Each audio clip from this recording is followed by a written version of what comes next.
Assalamualaikum warahmatullahi wabarakatuh. Perkenalkan, nama saya Friska Fadila Mulyandani, berNIM 2020505322. Di sini saya akan menjelaskan tentang penelitian kuantitatif atau quantitative research. Modul ini berisi materi tentang metode dan teknik serta instrumen pendukung untuk melaksanakan penelitian.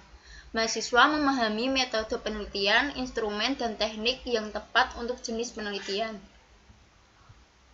Penelitian kuantitatif. Pada bahasan ini juga akan diterangkan bagaimana perumusan masalah dalam penelitian kuantitatif, pengumpulan data penelitian kuantitatif, analisa data, arti variabel, serta pengertian fasilitas dan rehabilitas.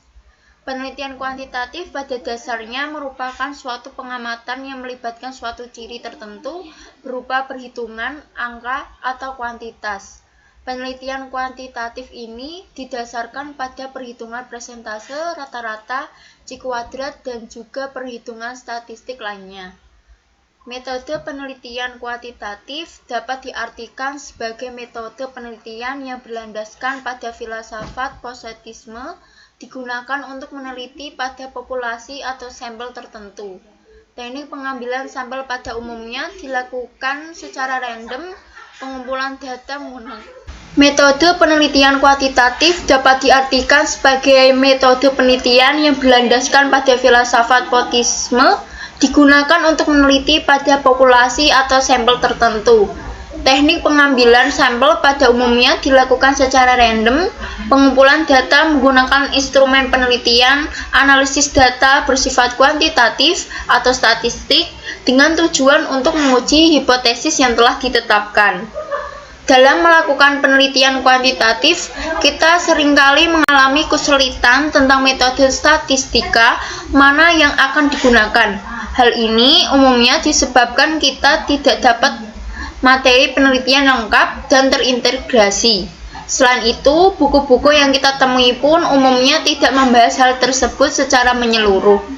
Analisa statistik digunakan untuk membantu peneliti untuk mengetahui hubungan antar variabel. Analisa statistik merupakan analisa yang bisa dipertanggungjawabkan secara ilmiah. Komponen dan proses penelitian kuantitatif. Pada prinsipnya, ilmu statistik dapat dibagi atas dua tahapan: statistik deskriptif yang berkaitan dengan pencatatan dan peringkasan data, dengan tujuan menggambarkan hal-hal penting pada sekelompok data seperti berapa rata-ratanya, variasi data, dan sebagainya, dan juga statistik inferensi yang berkaitan dengan pengambilan keputusan dari data yang telah dicatat dan diringkas.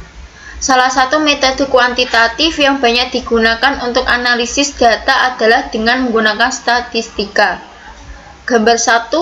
Komponen dan proses penelitian kuantitatif. Lalu ada perumusan masalah dalam penelitian kuantitatif. Rumusan masalah beda dengan masalah. Jika masalah merupakan kesenjangan antara yang diharapkan dengan yang terjadi, maka rumusan masalah itu merupakan suatu pertanyaan yang akan dicarikan jawabannya melalui pengumpulan data. Terdapat kaitan erat antara masalah dan rumusan masalah karena setiap rumusan masalah penelitian didasarkan pada masalah. Perumusan masalah biasanya menyertakan ruang lingkup untuk membatasi masalah yang akan dipecahnya. Masalah yang akan dicari pemecahannya dirumuskan dalam bentuk kalimat tanya atau reset question yang tegas dan jelas. Perumusan masalah ini berguna untuk memberikan petunjuk agar dapat memberi jawaban permasalahan tersebut secara empiris. Contoh rumusan masalah pada penelitian kuantitatif. Contoh perumusan masalah Bobby 2005.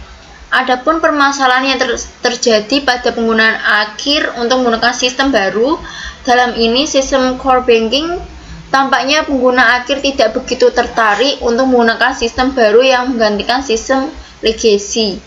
Hal tersebut mungkin ada hubungannya dengan private usefulness, private use of use, evaluasi pekerjaan, norma subjektif, dan computer self-evaluation yang dimiliki pengguna akhir. Untuk membuktikan kebenaran pendapat tersebut, Maka dilakukanlah penelitian ini sehingga dapat diketahui apakah benar-benar faktor-faktor tersebut berhubungan dengan kepuasan penggunaan akhir untuk menggunakan sistem core banking.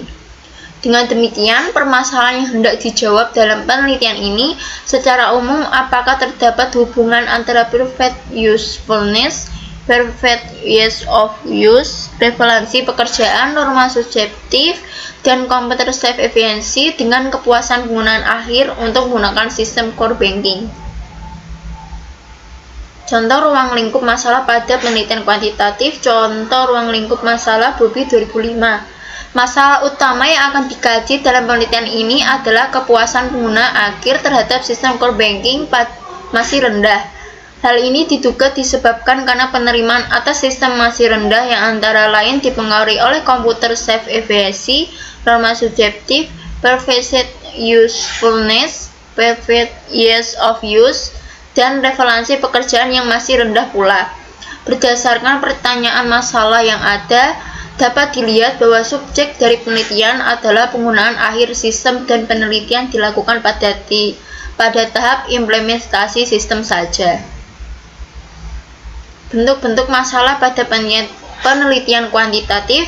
Menurut Sugiono 2007, bentuk masalah dapat dikelompokkan atas 3 kelompok, yaitu 1. Rumusan masalah deskriptif adalah suatu rumusan masalah yang berkenaan dengan pertanyaan terhadap keberadaan variabel mandiri, baik hanya pada suatu variabel atau lebih variabel yang berdiri sendiri. Contohnya rumusan masalah deskriptif.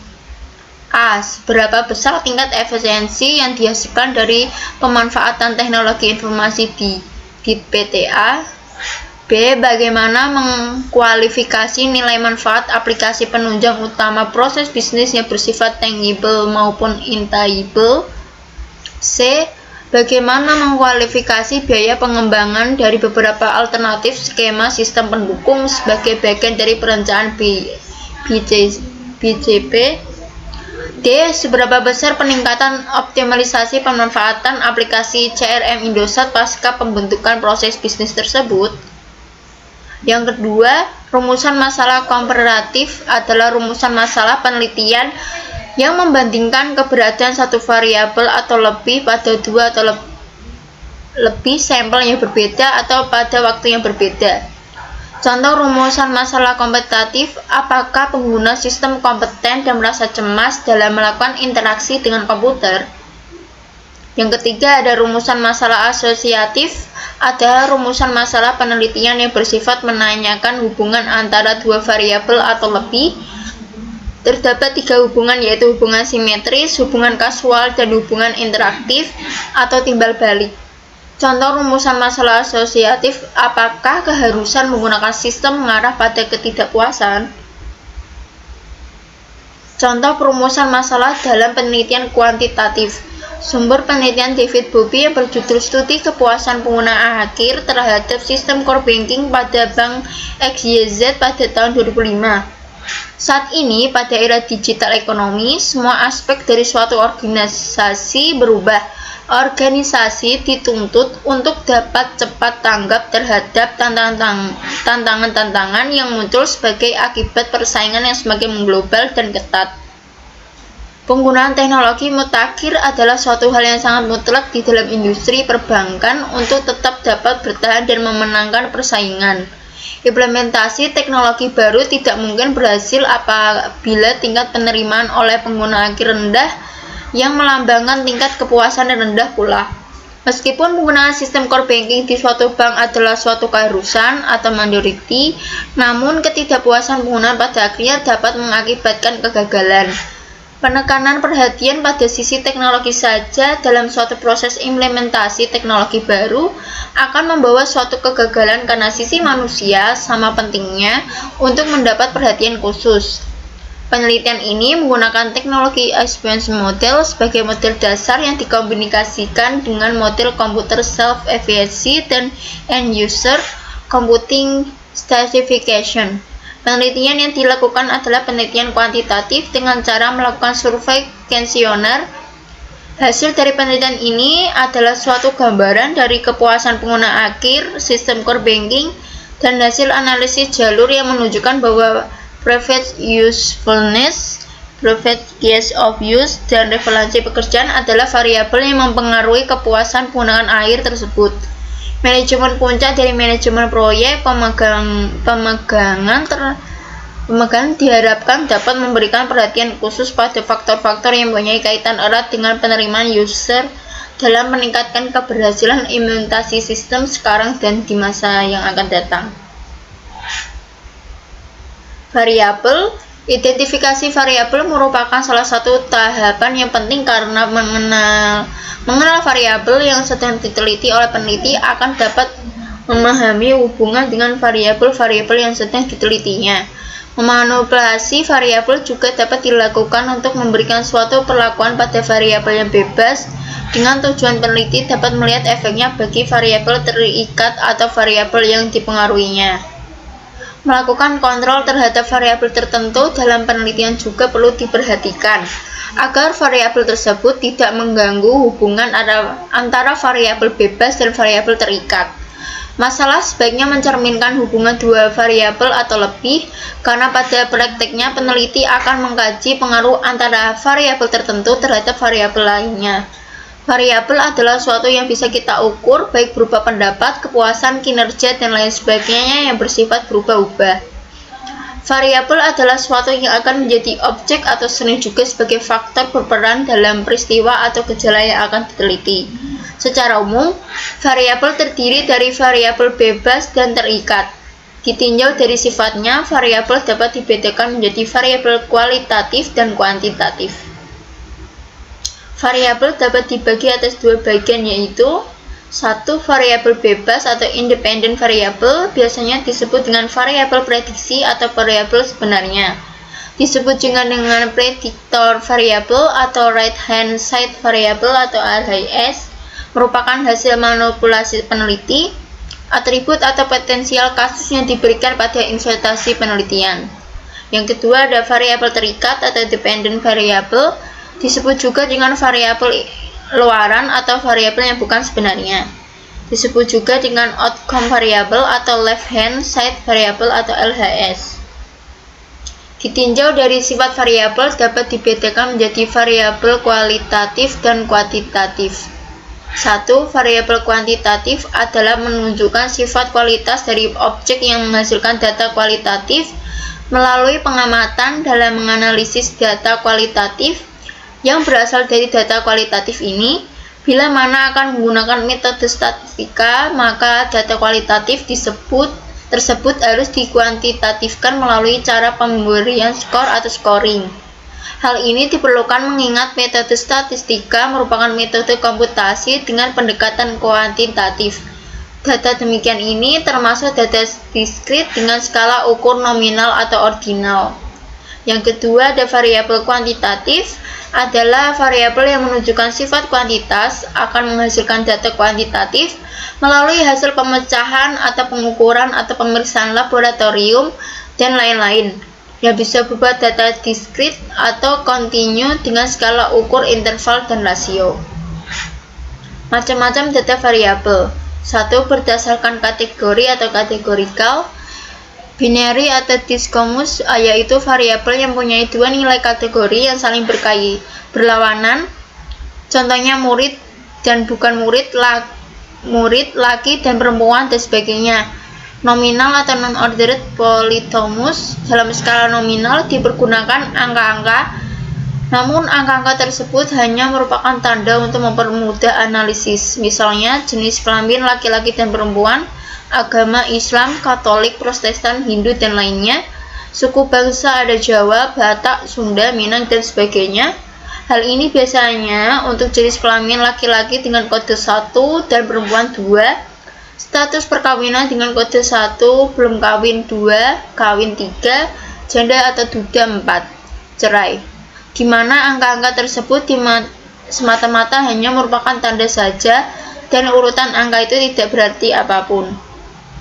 Yang kedua ada variabel ordinal. Variabel ordinal adalah data yang didasarkan pada hasil dari kuantifikasi data kualitatif. Biasanya data ini diambil dari suatu penentuan skala pada suatu individu Misalnya skala untuk tingkat kepuasan Oderet Polythomus. Contoh, skala Likert yang mengukur tingkat kepuasan mulai dari skala 1 sangat puas hingga skala 5 sangat tidak puas, 1 sangat puas, 2 puas, 4 kurang puas, 5 tidak puas, 6 sangat tidak puas.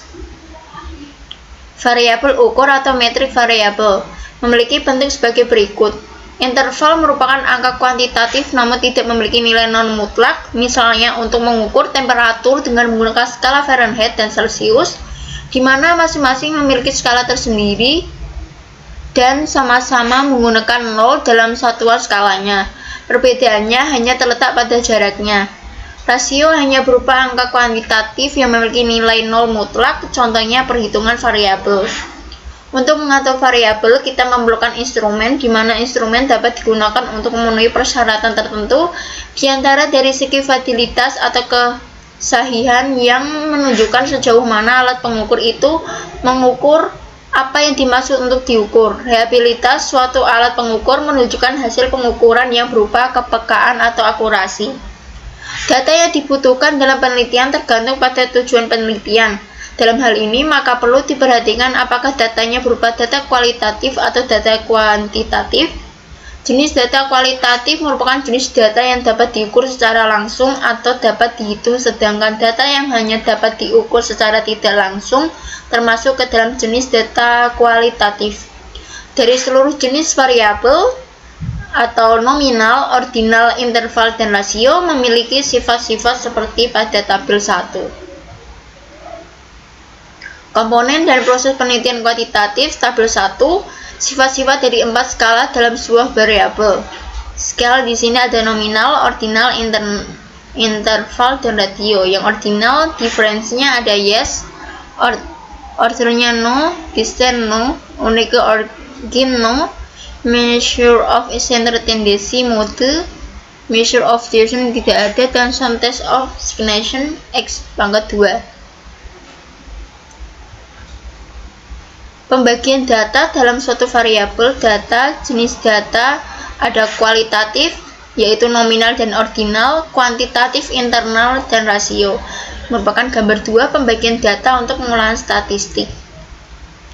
Fatalitas dan reliabilitas. Fatalitas menunjukkan ukuran yang benar-benar mengukur apa yang akan diukur. Jadi dapat dikatakan semakin tinggi validitas suatu alat tes, maka alat tes tersebut semakin mengenai pada sasarannya, atau semakin menunjuk apa yang seharusnya diukur. Suatu tes dapat dikatakan mempunyai fatalitas tinggi apabila tes tersebut menjalankan fungsi ukurnya atau memberikan hasil ukur dengan sesuai makna dan tujuan diadakannya tersebut. Jika peneliti menggunakan kuesioner di dalam pengumpulan data penelitian, maka item-item yang disusun pada kuesioner tersebut merupakan alat tes yang harus diukur apa yang menjadi tujuan penelitian. Suatu skala pengukuran dikatakan valid apabila skala tersebut digunakan untuk mengukur apa yang harusnya diukur. Misalnya skala nominal yang bersifat non-parametrik digunakan untuk mengukur variabel nominal, bukan untuk mengukur variabel interval yang bersifat parametrik. Suatu dikatakan valid jika alat ukur yang dibuat sesuai dengan apa yang hendak diukur. Jika yang diukur adalah panjang, maka penggaris dapat dikatakan sebuah alat ukur yang valid. Akan tetapi, bagaimana jika yang akan diukur adalah variabel kinerja? Kinerja yang terdiri pada seseorang manajer tentu berbeda dengan kinerja yang terjadi pada seseorang cleaning service. Artinya, jika objek yang diteliti adalah berbeda, akan tetapi variabel yang akan diangkat adalah sama, maka secara operasional akan terjadi perbedaan dalam mengukur identifikasi yang ada. Beberapa item yang mengelompokkan menjadi indikasi sebuah variabel tidak cukup dilihat dari ukuran validitas saja, namun juga diukur sebesarnya kehandalan yang terjadi pada sekelompok tersebut.